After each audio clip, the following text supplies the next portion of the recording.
Coming to you from the All Fiction Studios, this is Nance with the Steeger Classic Pulp Podcast, brought to you by SteegerBooks.com, the purveyors of quality facsimiles and reprints of classic pulp magazines and story anthologies. You'll find a promo code for an exclusive discount in the episode below. Please follow our shows, tell your friends, and leave us a comment. It will help us grow our audience. This episode comes from the July 1948 issue of Love Short Stories magazine. In Happy Ending, Tom Rohn asks the question, is a secure future worth the price of a girl's love? Let's find out. Tonight meant everything to Kim. Janet had to remember that. She put her head on his shoulder as he drove through the moonlight out the curving beach road that dipped across the dunes toward Crescent Point. She told herself that she was wrong about Phil Sellen and tried not to think of the way Phil had looked at her or what he had said. Kim's arm came around her and he slowed the car. He kissed her and held her close, and she felt all warm and good inside with loving him. But she smiled and sat back. We'll never get there if you keep stopping like this, Kim. The party started at 8. We're late now. She pressed her cheek hard against his arm. Wish we could park here and just walk along the beach. She wished that even more than Kim, but he knew how much he wanted the future Phil could give him. That's a fine way to talk. No sense of responsibility. Rather waste time parking with some girl than get ahead in the world. Darling. He kissed her again. Held in his arms like that, Janet momentarily forgot her worries over Phil and Francine and the doubts that had bothered her since Kim first told her about the party. But after a minute, she reluctantly tapped her fingers on his shoulders and gently held him away. Crescent Point. Get rolling, mister. He grinned and put the car into gear. It was a proud little grin, filled with the promises they had made each other. Janet was proud of him. There was no way she could tell Kim about Phil without hurting him. She wanted to believe with all her heart that tonight's invitation had nothing to do with Phil's interest in her. It means I'm in. He had been asked to meet the big shots socially, the clique of top executives who ran the newspaper Phil Sellen had inherited from his father. Kim had been assistant city editor of the Times-Herald for 3 months, ever since Phil had taken over active control of the paper. And now that Andy Johnson had quit to be with the news service, there was an opening for a new city editor. Francine practically told me it's mine. Remembering Francine, Janet's nerves tightened even more. Phil's sister had been put on the Times-Herald staff as a reporter to learn the business she owned with her brother. Kim had helped break her into the newsroom routine. As far as he was concerned, she was only a girl who happened to be the sister of his boss. Janet was sure Kim had no more interest than that in Francine. If he had noticed the girl was beautiful, it didn't seem to bother him. But it was something else with Francine. Janet had seen them together in the Times-Herald restaurant where she worked, had caught the glances Francine gave Kim, and watched the way Francine maneuvered it, so Kim had to ask her to sit at his table to be polite. And Janet understood, as only another woman can, exactly what was in Francine's mind. Why so silent? I was thinking about us. What about us? How much I love you, darling. And thinking about Phil. How Phil had been on the make for her since the first time he had seen her in the restaurant, leaving big tips on the table for her, cracking his suggestive jokes and always patting her hand, trying to coax a date. Janet hadn't known he was Kim's boss at first. She had told him off coldly and bluntly and ignored his passes. But he had come in one day while Kim was talking to her, and Kim had introduced him as the new owner of the Times-Herald. After that, Janet had to pretend to be friendly, still keeping her distance. You really go for Kim, don't you? Phil had asked when she waited on him day before yesterday. You'd do almost anything for him, wouldn't you, Janet? I'm going to marry him. On what he makes? Phil smiled. It would be enough if I could go on working here a while. But he doesn't want that? Phil put his napkin on the table and pushed back his chair. He got up slowly. Kim's a good man. He's got news sense and works hard at his job. I've had him in mind for something really big. He looked right at her a moment, asking a silent question that was so direct, Janet glanced down from what was in his eyes. I can help him a lot. Kim's earned the chance. He deserves it. Sure he does. Phil put his hand on her elbow. And I would be helping you, too. It was right after that Kim had told her about tonight's party. Phil said to be sure to bring you. We'll have fun, Janet. But it means more than that. Excited and happy and holding her hands, he had explained, The raise that goes with being city editor would be enough for us to get married right now. You'd be my full-time wife. None of this business of slaving in a restaurant and paying half the bills on an apartment. We'd have a house, and I could take you out of here for keeps. That's how I've always wanted it, darling. Janet saw the huge Sellen mansion as Kim wheeled the car into the graveled drive. Whatever happened tonight, she wouldn't throw away Kim's chances. She could handle Phil without insulting him, and she could look the other way if Francine made a play for Kim. Janet was as sure of Kim's love as she was of the stars. He parked the coupe behind the other cars in the semi-dark square beside the terrace, and with the motor quiet, she could hear the soft wash of the bay's small waves on the shore below, the laughter of a crowd somewhere in the distance.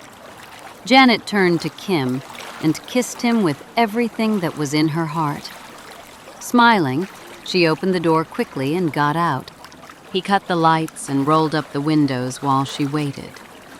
There was a step behind her, and a hand tapped her on the back. Oh!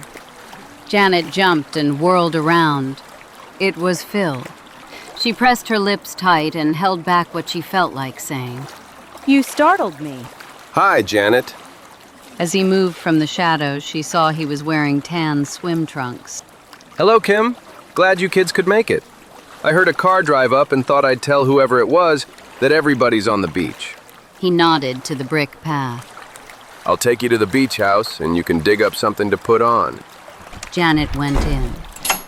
The small room had a window at the back and a row of clothes-draped hangers racked along the wall. Powder and hairpins had been spilled in front of the mirror, and there was a swimsuit on the floor at the end of the bench. Janet picked it up and held it to herself. It was worn and faded and too small. She glanced around and opened the closet next to the shower. The only suit on the shelf was brand new and still had the tags on it. Francine might not like her borrowing that, but Janet had no choice. Janet pulled off her dress. She straightened and listened a second, glancing at the open window. Shaking her head, she smiled at herself for being so jumpy and finished changing. Francine's new white suit with the big red polka dots seemed barely legal. It certainly had been designed to give a girl an all-over tan, but it wouldn't be much covering in the cool night wind. Janet looked for a robe, but there wasn't one.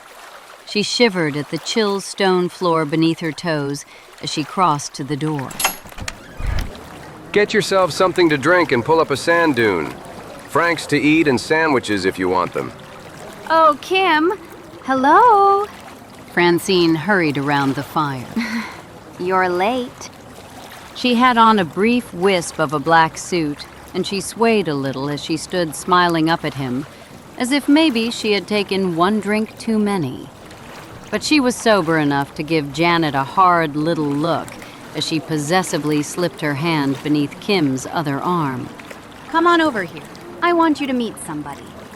Francine pulled him. He winked to Janet and grinned as though he were asking, "What can I do? She is Phil's sister." Janet told him with her smile that she understood. Phil came over. You all know Kim Lawrence. And this lovely young lady is Janet Allen. I won't bother making introductions all around. He patted Kim lightly on the back, still looking at Janet. There are ways for a girl to get what she wants if she's determined enough. I'll tell you this much, Janet. We have 2 openings that would be good for a man like Kim. I think he'd jump at either of them. It's hard for me to make up my mind. As city editor, he'd be right here in town. But if I sent him to London for a year or so as a correspondent... London?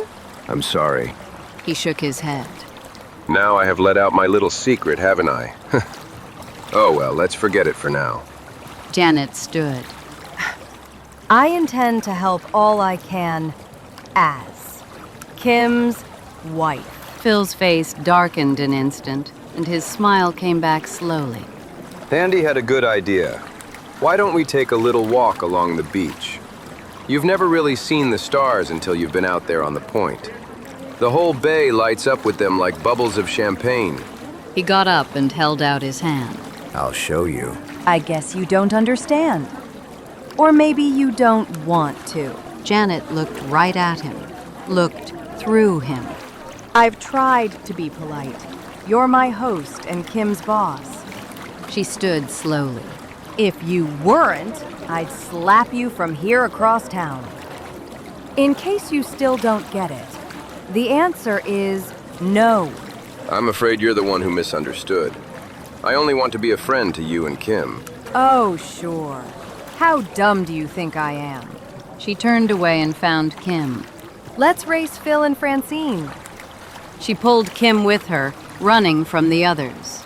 When they were out of hearing, Janet whispered, Kim, can we leave after we dry out? I'm terribly tired. There's something wrong. He stopped and turned her to face him. Did Phil make a pass at you? She couldn't tell him. Whatever happened after tonight, Kim would still be working for Phil. She had no right to come between Kim and his future. And Phil might be bluffing. There could be a real opening for him. No, I'm just tired. They swam out toward the float. Francine and Phil followed. Then Francine pretended to get into trouble in the water. Kim went after her. When he brought her in, she laughed. It was such a wonderful gag. I couldn't help it. She hugged Kim and kissed him. You're not mad, are you, my big, strong hero?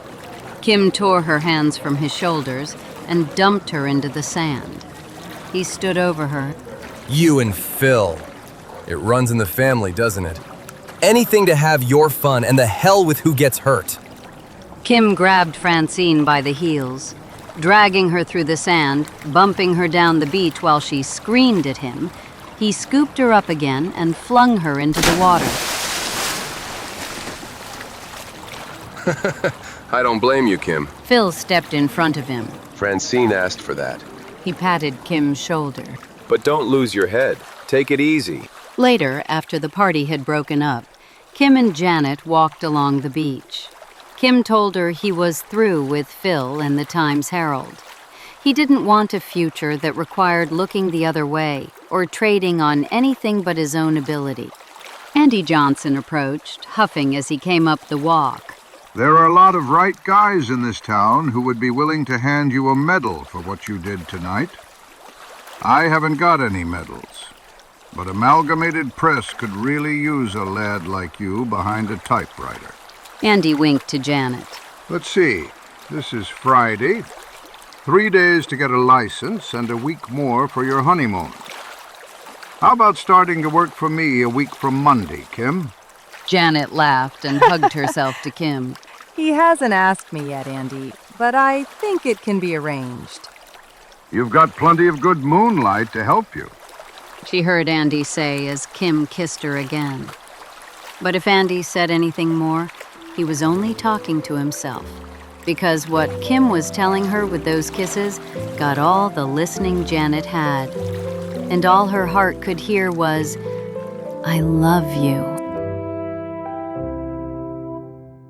That concludes the AI Repertory Theater's production of Happy Ending, presented by SteegerBooks.com.